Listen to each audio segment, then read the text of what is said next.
Hindi po siya naging kandidato sa katatapos na midterm elections, pero big winner po ang dating dahil nanguna yung kanyang party list na Akbayan at dalawa sa kanya ikinampanya sa senatorial candidates. Sabi nga ni Ma'am noon, may fighting chance, pero ba naging top 2 at panglima yung isa doon sa kanyang ikinampanya. So let us all welcome Senator Risa Hontiveros. Hi Ma'am, good morning. Good morning, Miss Sally, at lahat pa ng mga kasama dito sa Senate Media. You have Opening opening message lang. statement. Oo, salamat. Magandang araw po sa inyo.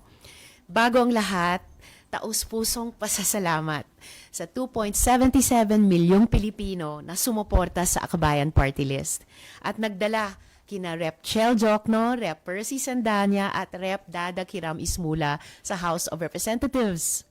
Mabuhay din kina Senador Kiko Pangilinan, Senador Bam Aquino at Representative Laila De Lima ng Mamamayang Liberal. These historic electoral gains did not appear from out of nowhere.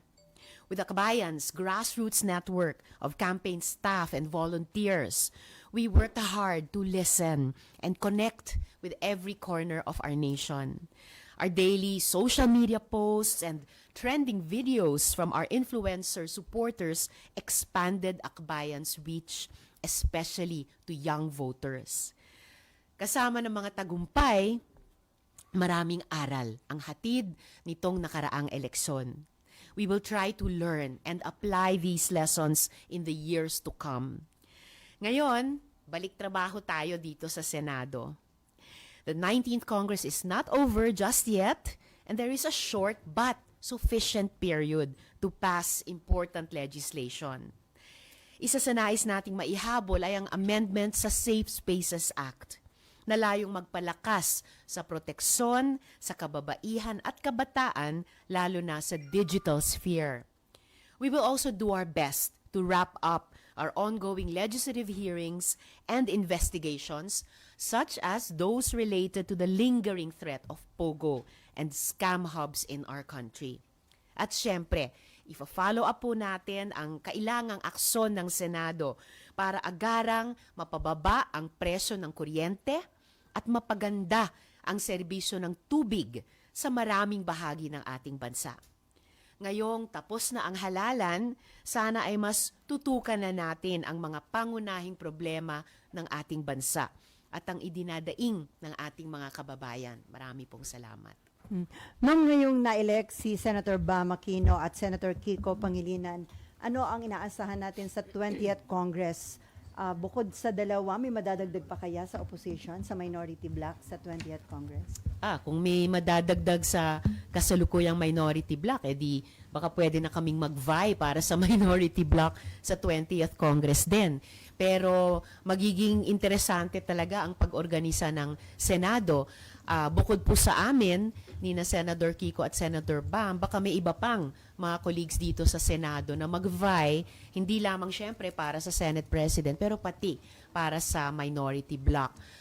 Kung ano man yung maging final organization dito sa Senado, basta ang importante sa akin ay may manatiling isang pole, isang poste, isang center of gravity na patuloy na mag-check and balance, patuloy na mag-fiscalize. Whether yan po ay yung minority sa 20th Congress o isang independent bloc.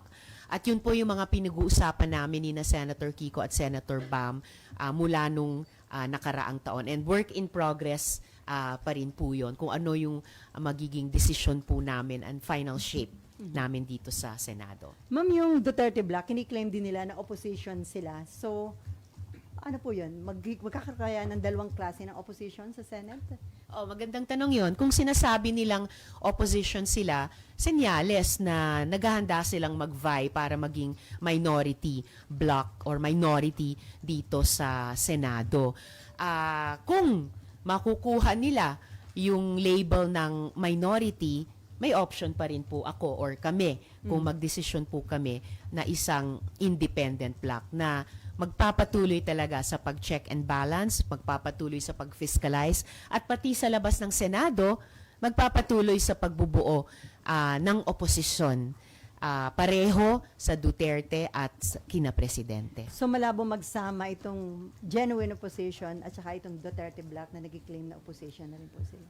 Well, wala po akong planong sumali sa isang Duterte block. Pwede pong lahat kaming mga colleagues dito sa Senado ay patuloy na makipagtulungan sa mga usapin ng common advocacies. Ito man ay proteksyon sa kababaihan, ito man po yung iba pang binanggit kong priority legislative agenda pa rin sa huling 2 linggo ng sesyong 19th Congress, pati sa mga public services at utilities tulad ng tubig at saka kuryente at yung pagsugpo sa POGOs. Pero sa mga usaping politikal at mga susunod na elektoral, tingin ko importante panatilihin at lalong palawakin, lalong palakasin yung poll na oposisyon.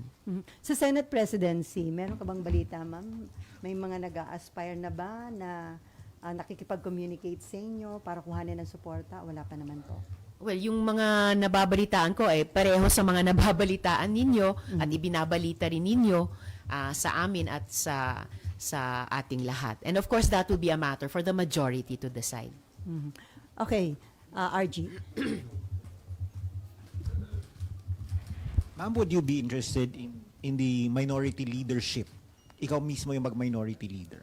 Of course, yun naman yung pangarap ng alinmang minority of an outgoing Congress, lalo na kung nakapagpanalo ng mga dagdag na kaalyadong senador, halimbawa, ay magbuo pa rin ng minority sa susunod na Kongreso.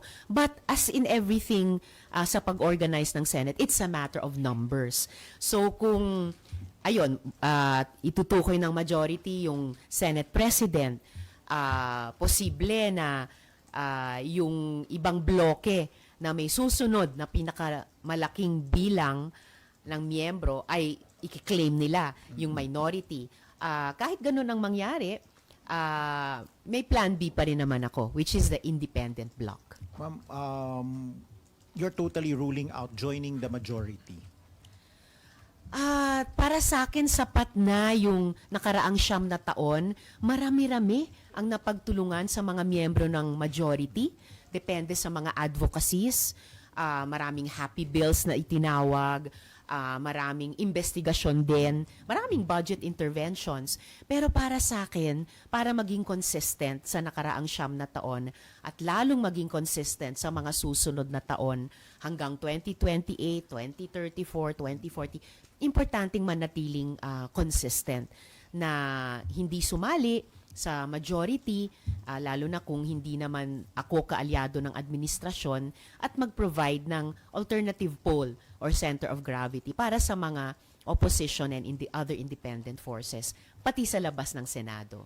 Ma'am, yesterday the President said na ayaw niya na ng kaaway, gusto niya ng unity. Again, we heard that word again. Kayo, ano ang posisyon niyo dyan? Oh well, who can argue with unity, no? Unity with a lowercase u. Lahat ng di lang Pilipino, lahat ng tao mas gustong nagkakaisa tayo lagi sa lahat ng espasyo. Of course, politics is a very competitive arena. So, ideally may principled unities, pero sa panahon ngayon na napaka-diverse talaga ng mga boses nating mga Pilipino at talagang palagay ko naghihingi ng representation at nagpakita ng lakas yung mga puwersang iyon nitong nakaraang eleksyon that it's important para sa amin na nagtatrabaho sa loob ng political institutions to provide that pole or that center of gravity and that leadership para mag-contest sa mga nangungunang paksyon sa ngayon. Pero ma'am, yung willingness niya to reconcile with Duterte's, hanggang sa anong level ba dapat yun? Good luck po sa kanila kung papaano nila magagawa yon. Of course, the level, it's up to them to determine. Ako, mas nakatutok ako sa pag-isahin namin, hamigin, i-consolidate namin lahat ng mga puwersang sumuporta sa Akbayan, sa Kikobam, pati sa ML, Party List, and take that ball and run with it forward. Pero ma'am, yung reconciliation, it doesn't mean na kalimutan na kung ano man yung mga kinakaharap na mga issue at kaso ng ilang pamilya doon. Well, since si Presidente ang nagbabanggit ng reconciliation, siya at sila ang kailangan mag-set ng terms. Hindi naman ako, wala naman akong makialam doon. Mas talaga tututok ako sa isang tunay na pagkakaisa sa hanay namin. Okay, ma'am. Nabanggit nyo kasi paulit-ulit yung 2028. Yes, And it's and also in everybody else's minds. We're an election-crazy country. Right. Would you now consider running for president? I think yung ganyang tanong and yung natural competition about it, naturally will come somewhere up the road pa. Pero ang priority ko sa ngayon, at sinasabi ko yun sa lahat ng mga kasama at kaalyado, lalo na itong unang 9 na buwan after the election, pag-isahin talaga, hamigin, i-consolidate to a greater degree than we were able to do after 2022. Mag-consolidate kami, kahit yung process of selection ng strongest possible slate namin sa 2028 na lalaban at mananalo, we can decide that somewhere up the road. Tingin ko, ang pinaka-urgent sa mga importante sa ngayon is magkaisa these 9 months. Pero ma'am, yung mga resulta ng midterm election, sinasabing parang pwedeng bumalik at lumakas uli yung Pinklawan at Dilawan. Hindi naman nawala ang Dilawan or Pinklawan or Pink. Alam ko parts sila nung naging mga tagumpay namin ngayon at nadagdagan pa namin. So, dynamic siya and growing. At yun yung nagbibigay sa akin ng pag-asa at fighting spirit para sa mga susunod na laban. So, nag-mature na ba yung mga botante natin, ma'am? Oh, I think every day na nabubuhay tayo bilang isang lipunan, nagmamature tayo by force of circumstance, by force of suffering, sa dami ng dinadanas ng mga Pilipino, sa dami ng leksyon na natututunan natin, sa ayaw natin at sa gusto. I think yun yung naghuhugis sa ating mga boto, sa ating mga opinyon, sa ating mga posisyon sa iba't ibang issue. So patuloy kong aasahan yun. And yun yung dapat naming respetuhin and work with sa mga susunod na taon ng pag-oorganisa, pag-eduka, pag-mobilize. Hindi lang tuwing election, but every year in between. Okay, Mayan and then Marlon. Ma'am, sorry, balikan ko yung sa minority issue. Kasi sabi nyo, parang hindi option sa inyong, gusto nyo consistent minority kayo. Pero sa pag-uusap po with Senator Bam and Senator Kiko, sila din po ba ay gusto nilang mag-minority o may chance na sila po yung gustong mag-majority? Wish ko na magsama kami sa minority o sa isang independent bloc. Pero alam nyo naman, kaming lahat ng mga senador dito, we have our own decision-making process. We have our own pananaw. At nagre-respetuhan kami dyan, kahit at lalo na sa loob ng tinatawag kong oposisyon. So, hindi ko pwedeng i-presume ang anumang bagay. I have to hear it straight from the horse's mouth. So, sa tanong na ito, you will have to ask them. Basta ang sa akin, ang optimal scenario ko ay magsama-sama kami either sa minority or sa independent bloc, sa loob at sa labas ng Senado. Ma'am, but since kayo yung nagtulungan ng eleksyon, Yes. meron bang paunang pag-uusap na, pag manalo kami, magkakasama tayo sa anumang bloke sa Senado? May ganun. Well, nung all the years of preparation and all the months of campaigning, syempre we really feel for each other as allies. Okay? So, pero walang hard and fast na usapan na singilan ngayon sa isa't isa. So, ito ang pagsara ng 19th Congress at sa pagbukas ng 20th Congress, kailangan at nagsimula na kaming mag-usap last week para mag-level off ano yung magiging disposisyon ng bawat isa and therefore ano yung magiging organizational shape ng anuman, minority man yan or independent bloc man yan. Ma'am, sabi nyo, in the next 9 months, hahamigin nyo yung forces ninyo. So, does that mean in the next 9 months ay palalakasin nyo na rin yung 2028 slate nyo? Yes. At makakaasa kami na, magde-decide kayo kung sinong frontrunner ninyo? Baka hindi pa yung slate per se, baka hindi pa frontrunner kasi syempre somewhere up the road pa yan. Pero palagay ko kung magtatagumpay kami in the next 9 months na pag-isahin yung lahat ng mga puwersa namin, then patuloy na tataas yung level of confidence sa isa't isa And pati yung yung level of confidence and comfort going into a selection process somewhere up the road pa, siguro many months pa or a few years from now. Pero at least mas magkakapalagayan ng loob. Last na for me, ma'am. What's with the next 9 months? Bakit kailangan nyo doon palakasin yung pwersa nyo? Do you feel most powerful since ang ganda nga ng resulta po ng election po nitong midterms, kaya kailangan i-combine nyo na yung forces nyo as early as possible? I do feel na mas nakapag-accumulate kami ng kahit konti pang mas maraming kapangyarihan sa ngayon, as affirmed, as validated ng ating mga botante. So yung hindi namin na-maximize na pagkakataon ng 2022 na mag-consolidate, we have that rare second chance now. And bakit ba 9 months? Ewan ko, baka dahil panahon ng pagbubuntis. So, magbuntis kami ng ganito and sa pagkatapos ng 9 na buwan, manganak kami ng isang mas malakas pa, mas consolidated at mas may potential na opposition. So dun sa 9 months, ma'am, i-consider nyo ka naman yung mga lesson na natutunan nyo nung tumakbo si BP Leni sa pagka-presidente. Marami ba kayong natutunan dun na lesson, yung mga anumang shortcomings o kapalpakan? Well, yung mga lessons namin nung 2022, medyo may pagka-anecdotal pa rin kasi hindi pa namin natapos yung evaluation process noon. At importanteng inputs yon. Pero mag-e-evaluation process kami dito sa performance namin sa 2025 midterm elections para mas ma-internalize namin, mas ma-institutionalize din sa institutional memory ng opposition sa Pilipinas at para ma-apply namin, matutunan namin at ma-apply namin sa mga susunod na electoral contests. Sino makakasama nyo dun sa gagawing assessment na yan? Well, lahat ito ay happening simultaneously, yung pag-uusap sa aming tatlo ni na Sen Kiko at Sen Bam, yung pag-reach out sa mga puwersa ng isa't isa, no? So yung mga partido namin, yung pag-reach out sa iba pang mga allies, yung pag-reach out sa mga kaalyado din sa iba't ibang mga institusyon. May sariling proseso, yung mga kasama sa House. Gusto kong makapag-reach out sa mga kaalyado namin sa mga local government units at sa iba pang mga bahagi ng gobyerno na may mga kadiwa kaming nagtagumpay din. So before Marlon, ma'am, possible na sa 20th Congress, 3 block magkaroon sa Senate, minority, majority, at independent block?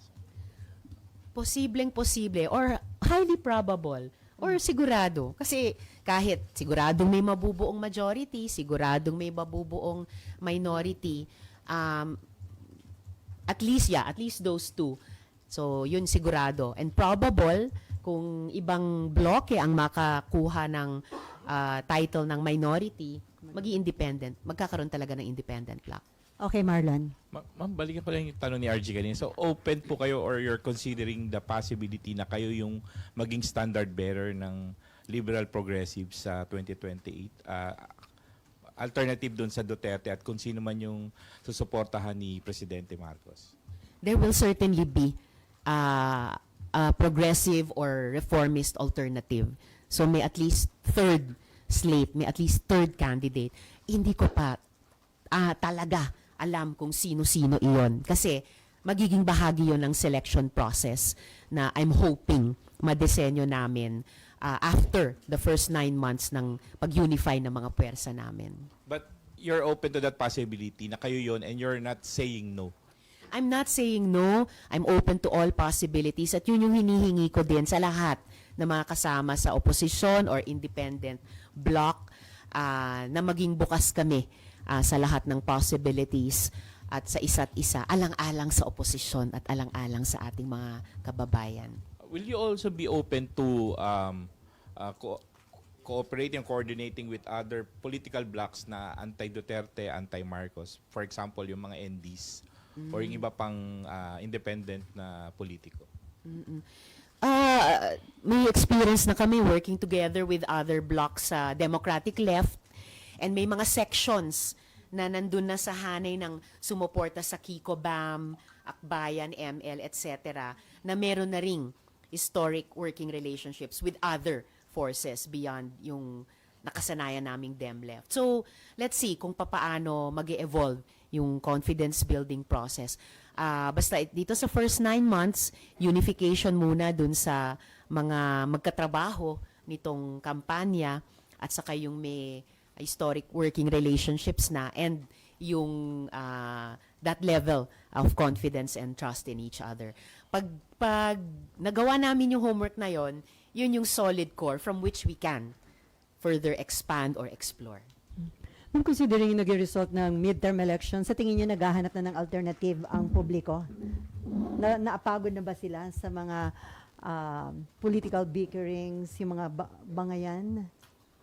I would like May ganun to kayong believe observation? na ganun yung isang hopeful understanding ko sa mga resultang ito, sa outcome na ito, na by human nature, napapagod ang mga tao sa away, at the same time, na-appreciate nila yung palaban, and at the same time, gusto nila na may mga positive proposals. So, hindi lang panay away, pero may principled na stand din sa mga away, at saka may solutions na gustong buuin kasama ng mga tao, kasama ng mga botante. At yun yung gusto kong mas ma-generate namin sa opposition in the next months and years. Okay, before si Baby Lynn, si Nim pa lang may patanong, ano daw yung mga committee chairmanship na inyong tatargetin sa 20th Congress? Well, kung may committee chair pa ang at least independent bloc or optimally minority, of course, gusto kong manatiling chair ng Women, Children, Family Relations and Gender Equality Committee. And I think sa mga susunod na taon din, lalong magiging importante yung mga komite na may kinalaman sa ating ekonomiya. Kasi dun talaga patuloy at lalong umaaray at projected na lalong aaray yung ating mga kababayan ang mga usaping pangkabuhayan. Hindi daw target ng grupo nyo yung Blue Ribbon at Agriculture Committee? Wow, wish ko lang. Kung abogado lang ako, wish ko lang makapag-vie para sa Blue Ribbon. Talagang ma-optimize, mamamaximize sana namin yun. Yung agri, syempre, walang ibang subject area expert dyan sa buong Senado kundi si Senator Kiko Pangilinan. Oo. Ngayon wala na Senator Cynthia, so pwede na. Oo. Okay, Baby Lynn.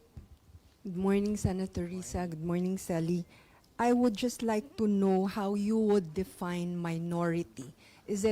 Will there be a genuine minority, simple minority, real minority? How will you categorize that, and how will they impact legislation, the impeachment proceedings? How will the dynamics be, ma'am?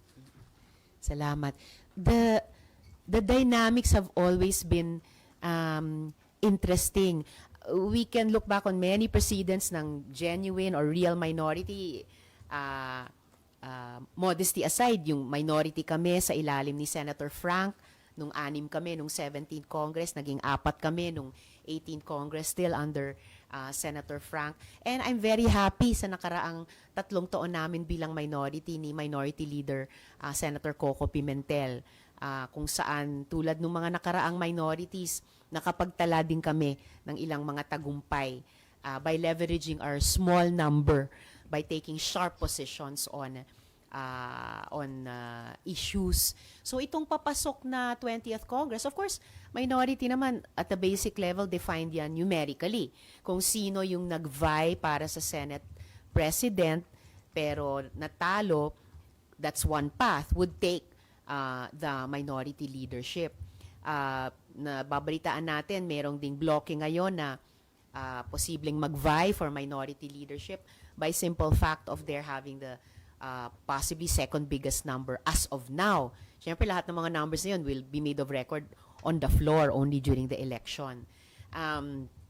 So, yun. And that's why I said na kung may ibang bloke na makukuha yung title ng minority at hindi kami nagaling sa opposition or independent forces, that's why option yung independent bloc. Yung usapin ng impeachment, of course, weighs heavily, as it did during the campaign, weighs heavily on paano organisahin ang Senado. So yun, I think there are numerical but also substantive bases sa pagbubuo ng minority sa ngayon and are failing to get that title, at least an independent bloc. And importante, lalo na leading up to 2028. Okay, before RG and Mean, ma'am, kahit na open nga si Presidente na makipag-reconcile kina BP Sara sa mga Duterte, obligasyon niyo pa rin na ituloy itong impeachment trial laban kay Vice President Sara Duterte. Well, obligasyon po ng Senado yan, batay sa konstitusyon dahil tinransmit ng House yung kanilang articles of impeachment sa amin. And napansin nyo naman, kahit during the campaign, may nasimulan lang ilang preliminary steps. Yung mga simpleng pagpapasukat para sa impeachment robes, maya't maya sumasagot si SP sa mga tanong ninyo tungkol sa impeachment. So, I expect that as a matter of course, ayon sa utos ng konstitusyon, sisimulan na namin yung mga further preliminaries nitong susunod na sesyon. Pero with the new composition daw ng Senate, malaki yung chance na ma-acquit si BP Sara. Do you think so, ma'am? I think tulad sa kasalukuyang komposisyon ng Senado, magiging pahirapan for either side.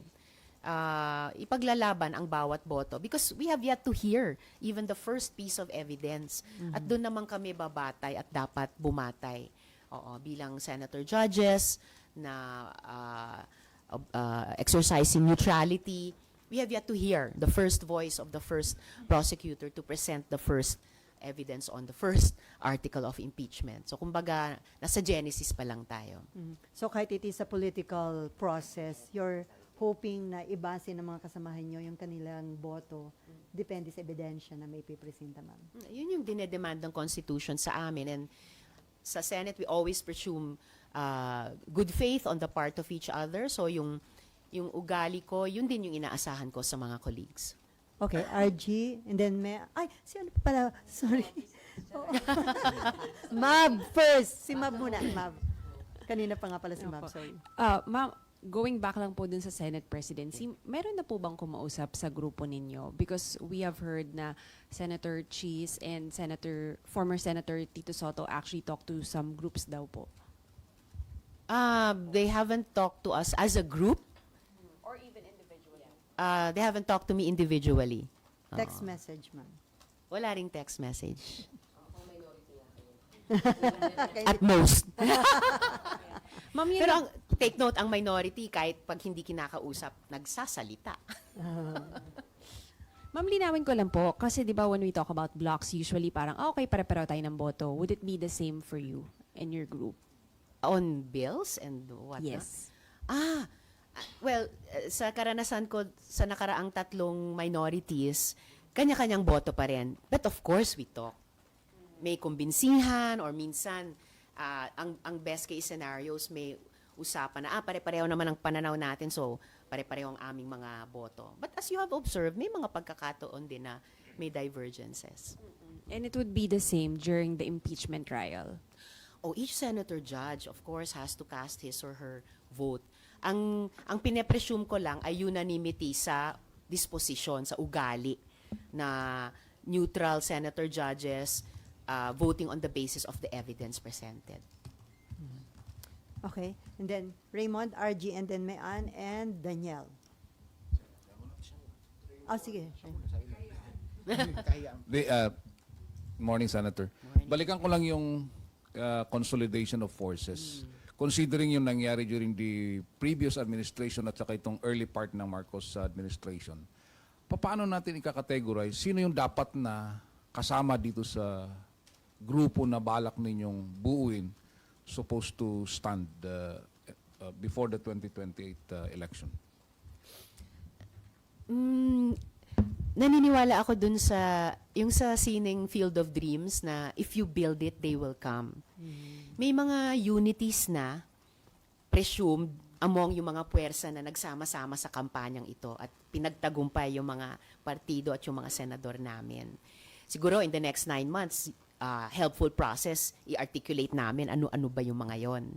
And then tingin ko, the kind of group that we are or the kind of group that we will become, mag-a-attract ng mga like-minded saka mga fellow travelers. Or yung ibang kami or yung ibang section sa amin, magre-reach out, mag-iimbita na mga tingin namin or tingin nila ay katulad din. So, I think there's a kind of organic growth na mangyayari doon na pagsisimulan itong electoral results. Speaking of the impeachment, ma'am, nag-declare si Vice President Sara Duterte, ang gusto daw niya, bloodbath. Same Anong naging dating sa inyo dito as one of the senator judges? Well, bilang senator judge, wala naman sa bokabularyo ko para sa impeachment yung ganyang salita. But as I said, and I am committed just to have that neutrality demanded of judges, and in particular in the case of impeachment of senator judges, I think very like in a aspiring to be like in a courtroom, very cold and clinical, yung pagpresenta ng mga ebidensya, didinigin naming senator judges yung mga prosecutors, whether from the House or private prosecutors, as the case may be. So, yun, magkaibang konteksto siguro yung pinag-uusapan sa ganyang salita. And for me, the only vocabulary that matters sa impeachment ay yung sinabi na rin dati ni SP at sinasabi ko pa ulit-ulit, yung neutrality and yung pagiging senator judge and voting on the basis of the evidence. Inappropriate ba yun, ma'am? Yung ganung term, bloodbath. I'll just say na wala, iba yung bokabularyo ko, and yung bokabularyo ko yung gagamitin ko para sa impeachment.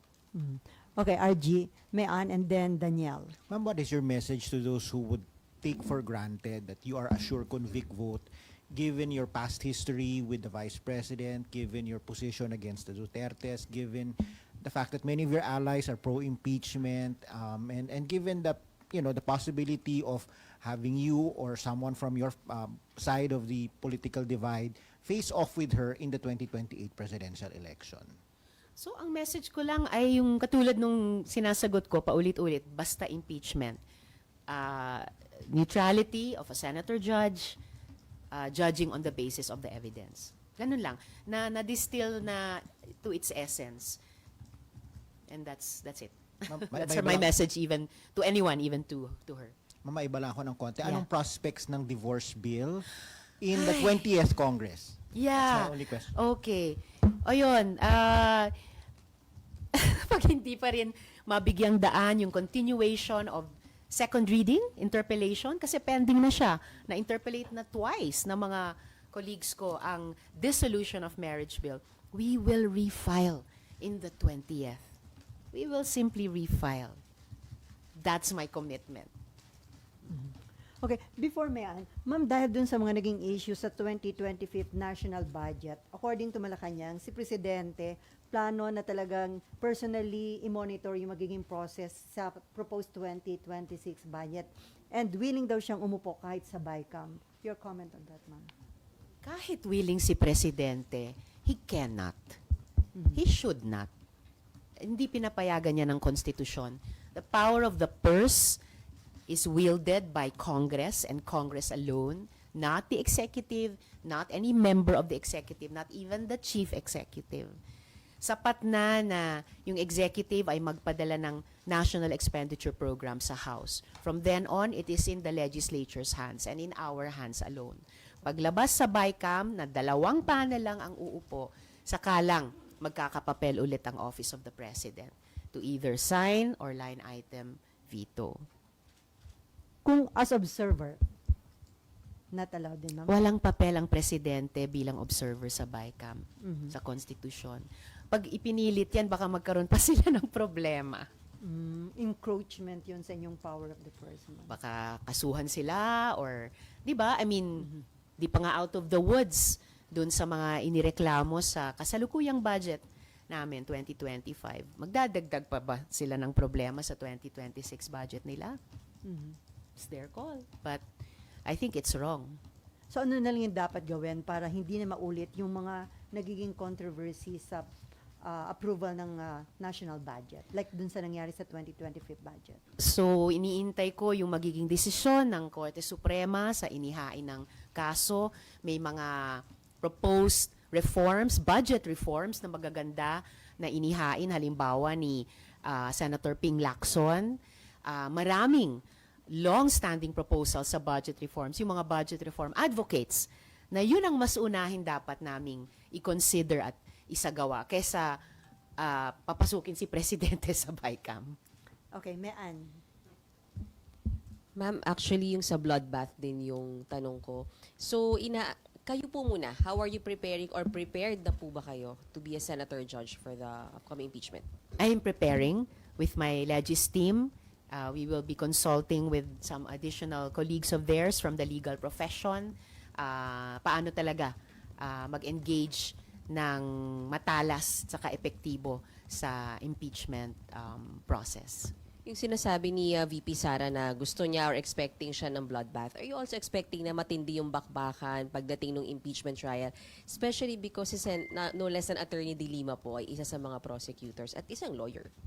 Well, I'm expecting matindi ang bakbakan sa ipepresent na mga ebidensya. And I'm actually very excited sa process. Unang pagkakataon itong magiging senator judge ako. I've observed trials in courts before. I've been a witness in an impeachment trial before, but first time kong magiging senator judge. So ganyang ka-importante at kabigat para sa akin ito at ganyang kaseryoso kong pinaghahandaan at paghahandaan. Sana lang, ma'am, believer kayo, ma'am, na pwede talagang tumawid ng diretsyo sa kabilang kongreso kasi may mga senators that they believe na kung yung simpleng bill nga nire-refile, ano pa ba yung impeachment complaint kapag tumawid to another congress na kailangan din daw i-refile. Kayo po, believer kayo na pwede talaga siyang tumawid? Based on yung mga legal opinions na nabasa ko na, sumasang-ayon ako na pwedeng tumawid. Besides, ang impeachment process, hindi naman siya legislative process tulad ng pagdinig at pagpasa ng mga panukalang batas. Hindi siya katulad ng proposed budget na kailangan matapos sa loob ng isang fiscal year. Hindi siya simpleng resolution din na iniimbestiga. Sabi nila, sui generis yan. And kaya naniniwala ako sa mga legal opinions na nabasa ko na pwede siyang tumawid. And I fully expect na yun yung mga ma-uphold pag nag-resume kami ng session at bubuin namin yung rules para sa impeachment trial na ito. I'm sorry, isa pa pala. Sa Prime Water, kailan po mangyayari yung inyong Senate inquiry? Do you expect itong June or sa July na? And hindi ba medyo awkward na syempre si Senator Camille Villar po ay makakasama nyo dito? Mas awkward kung tulad ng ipinanawagan ng maraming nagrereklamo sa kanilang water service. Hindi lang sa Prime Water, pati sa dalawa pang pinakamalaki.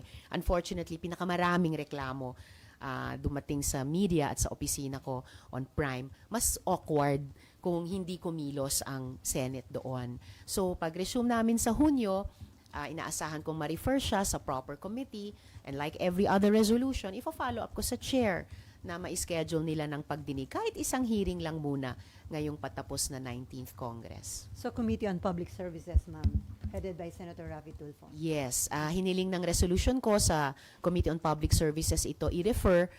So, ifo-follow up ko si Sen. Raffy kung pwedeng magkaroon ng kahit isang hearing muna. Okay, Daniel.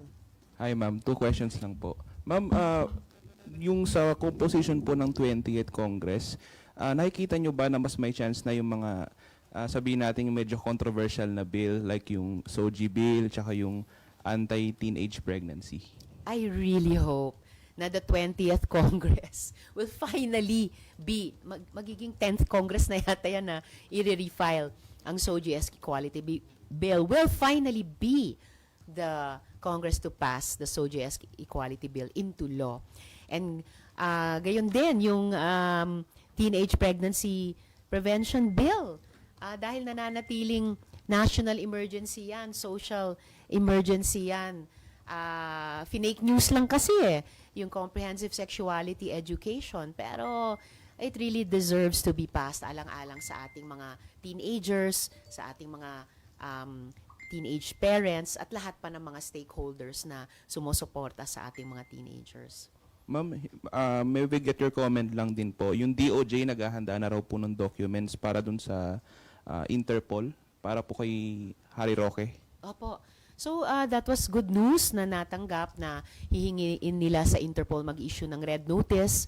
Pending na rin po yung warrant of arrest on the very serious charge of human trafficking dyan sa Porac Pogo Hub laban kay Harry Roque. So I hope that one way or another, either yung aksyon ng ating Philippine warrant of arrest or yung aksyon ng Interpol red notice ay mapauwi na siya rito para harapin yung seryosong akusasyon sa kanya na siya rin bilang abogado dapat alam niya na obligasyon niya iyan. Okay. Okay na? Marlon, Babylin, and then Camille. Marlon. What's your reading of the success ng mga kandidato nilang mga Duterte? They have at least 5 or 6 Senate slate, tapos even sa party list yung Duterte Youth. I mean, equally stunning yung sa victory ng Akbayan is also yung Duterte Youth, which also got 3 seats. Anong basa nyo dyan?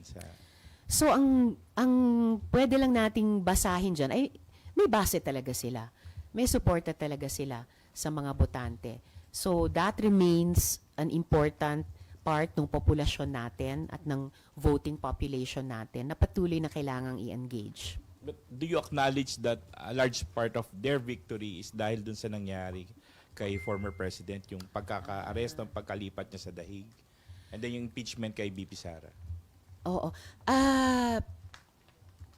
The absence of exit polls notwithstanding, susubukan ko pa rin i-argue na equal yung bilang ng mga tao na bumoto for one side or the other dahil sa mga importanteng events na iyon. I would believe na marami ring Pilipino ay naniwalang yung ICC ay simula na makapag-deliver ng hustisya sa mga balo at mga ulila ng extrajudicial killings. And I would believe na marami ring Pilipino ang naniniwala na yung impeachment process ay isang proper na constitutional process na magsingil ng accountability sa kahit sino sa aming mga nagtatrabaho sa gobyerno. So, yun.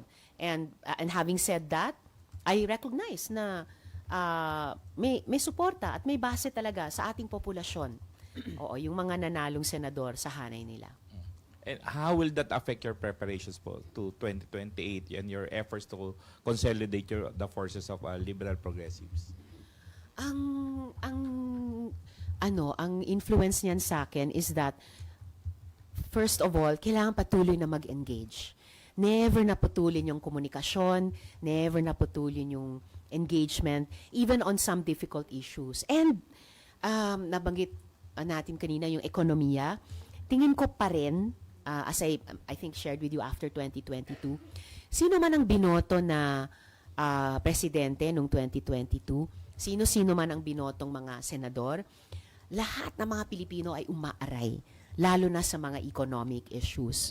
So I think yan yung isang mayamang larangan ng engagement pa rin, pakikipag-usap sa isa't isa, pakikinig sa isa't isa across the different blocks and also leading towards 2028. Isa lang medyo off topic. No? Ma'am, recently ang daming mga scam hubs pa rin, no? Mga Yes. remnants ng Pogo na nare-raid outside of Metro Manila, Cebu, in some Davao provinces. Ma'am.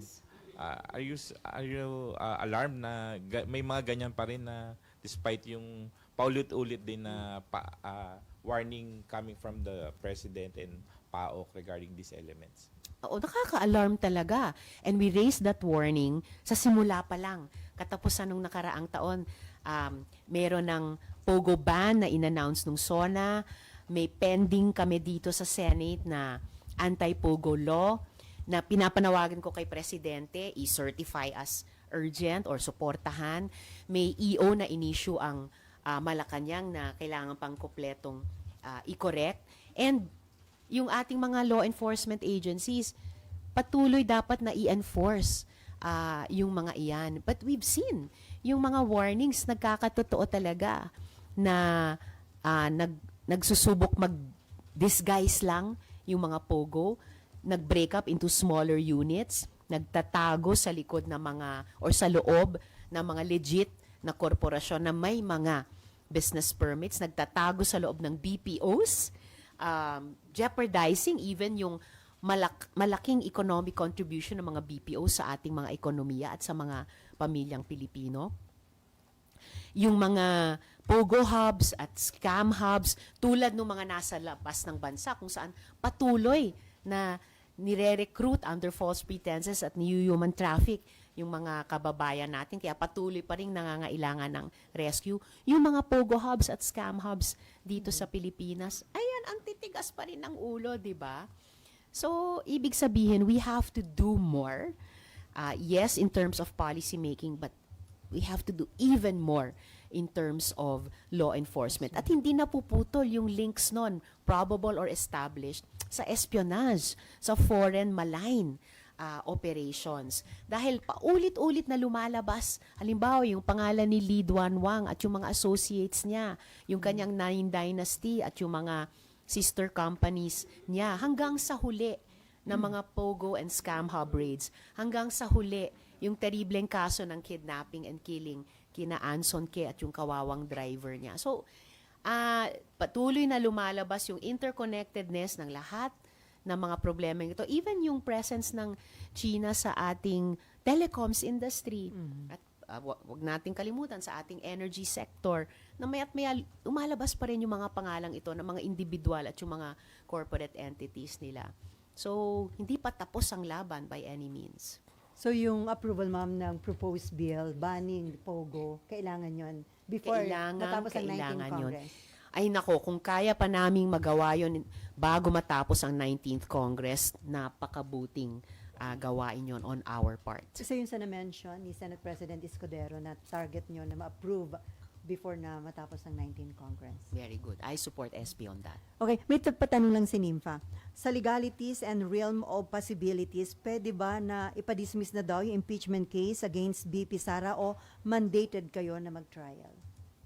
Mandated kami mag-trial and hindi madi-dismiss pero masasettle lang yan on the vote, whether to convict or to acquit. Okay. Baby Lynn and then Camille. Senator, we are very happy that you are really preparing for this, considering this is your first time. May naganap po in the first impeachment na hindi inaasahan ng marami. Merong pinapabukas na bank statement. And I was just wondering if you're also preparing for an off-the-cuff scenario, an extreme scenario. Halimbawa, may bank statement na hindi mapabukas. May mangyaring extreme. It's a different scenario. Are you also preparing for that kind of setting? Thank you. Well, unforgettable nga, di ba, yung hindi pagpapabukas sa so-called second envelope sa unang impeachment process na iyan. But I'm preparing more for a regular impeachment process this time around, or I'm hoping for a regular impeachment process. I'm hoping for no extreme circumstances and therefore extreme reactions. I'm hoping na the Senate will be able to fulfill our constitutional duty in a regular manner. Oo, para ma-deliver naman sa taong bayan yung prosesong dinedemand ng konstitusyon. Good morning, Senator Camille po. Senator, we all know na yung isa sa mga malalaking personality sa Pogo na hinarang niyo po para magkaroon ng Filipino citizenship ay involved sa nakaraang sinasabing kidnapping. Now, I would like to know, ano pong batas ang gagawin natin ngayong 20th Congress para masiguro na hindi magagamit ang ating, kasi marami pong halos nag-approve na mga legislator, nag-push para magkaroon siya ng citizenship. Meron po ba kayong balak na pagtibaying batas na masiguro na hindi po magagamit ang ating Kongreso para sa mga ganitong uri ng character?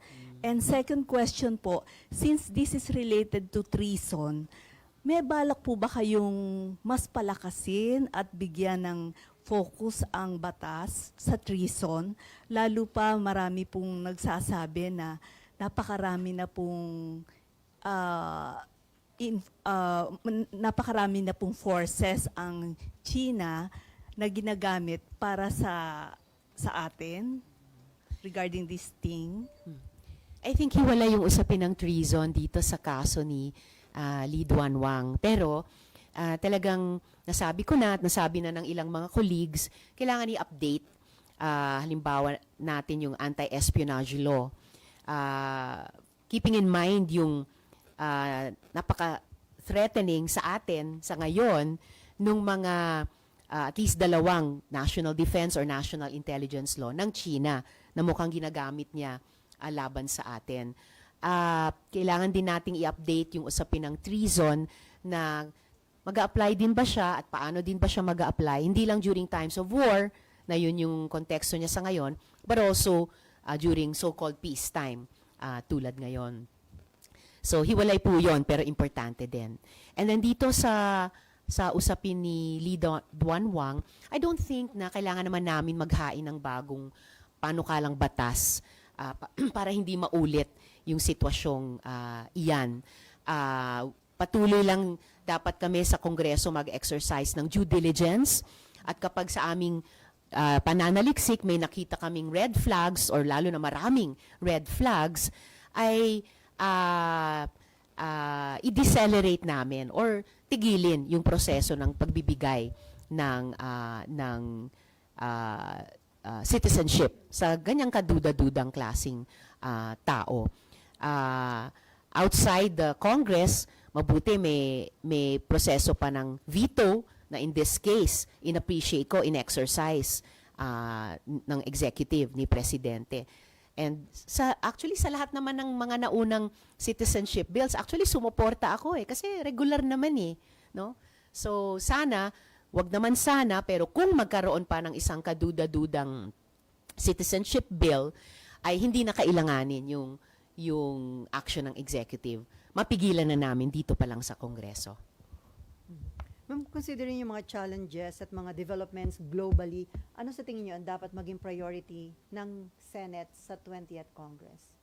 Kaya sa minority, meron na rin ba kayo napag-usapan? Ano yung... Hindi pa namin napapasukan yan in depth, pero well, salamat sa tanong kasi nabanggit ko kanina, di ba, yung gusto naming pumihit sa temang It's the Economy Stupid.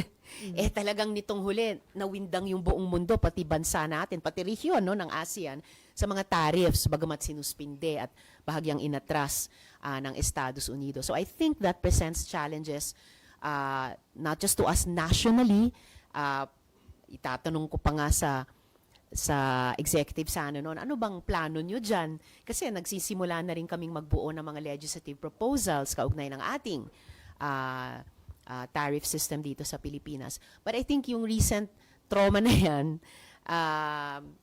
also presents challenges for ASEAN. So bukod sa nire-raise nating mga Pilipino sa ASEAN, kaugnay halimbawa ng Myanmar o dati ng East Timor, di ba? At saka tungkol sa West Philippine Sea at South China Sea, meron din bang regional economic, specifically tariffs response na pwedeng pag-usapan ng mga ASEAN countries? Kahit magkakompetensya din naman tayo sa usapin ng ekonomiya at saka sa tariffs. Is there any area of cooperation possible, whether as a regional formation o dun sa sinasabing mga mini-laterals between two countries at a time within the ASEAN? And then last on my part, ma'am, kahit itong si former Presidential Legal Counsel Panelo, naniniwala na si Harry Roque is not a victim of political persecution. Kaya parang ang kanyang advice sa kanya, come home and face your charges. O yun na nga, come home na daw. Yun na lang din ang inyo. Ewan ko sa kanila. Pero once in a rare while, sumasang-ayon ako sa sinasabi ni Panelo. So, dapat umuwi na si Attorney Roque. Ha? Pero, umayon kay Panelo. Okay, no more? Ay, meron pa, habol pa? Okay. Yeah. Ma'am, nasabi nyo kasi yung economic cooperation siguro. Do you think, and is it high time for you, for instance, to file a proposal or anything of that sort for an ASEAN single currency? Do you think it's high time? Oh. Di ko pa naisip yan. Ang interesting conversation do kasi in different parts of the world pinag-uusapan na dollar pa rin ba yung gold standard? Di ba yung BRICS nag-a-assert ng mga currencies din nila, lalo na yung yuan. May mga anecdotal o may mga anecdotes, halimbawa na sa sections ng coffee industry sa Thailand, nire-require na mag-transact pati yung mga foreign buyers in baht. Mga ganon. So, interesting. I don't know what our Bangko Sentral thinks about that. Pinag-uusapan na ba ng mga central banks ng ASEAN yan? Paano i-reconcile or i-convert in a fluid way between currencies if ever. Siyempre yung symbolism din no, napaka-powerful, 'di ba? Na hindi na yung dollar yung standard all over the world and sumasabay sa medyo radical na pag-iiba din ng stance niya sa global affairs, 'di ba? So maybe it's to be expected na kasunod nitong mga global shifts ay itatanong din yung usapin ng currency. But siguro kung pag-usapan naman ng mga ASEAN governments yung single currency, pag-usapan na muna nila yung suporta sa peoples of Myanmar sa kanilang napakahirap na sitwasyon sa ngayon. Okay, on that note, thank you so much, Senator Risa Hontiveros. Maraming salamat po, Miss Ellie, at sa Okay, lahat. picture taking down.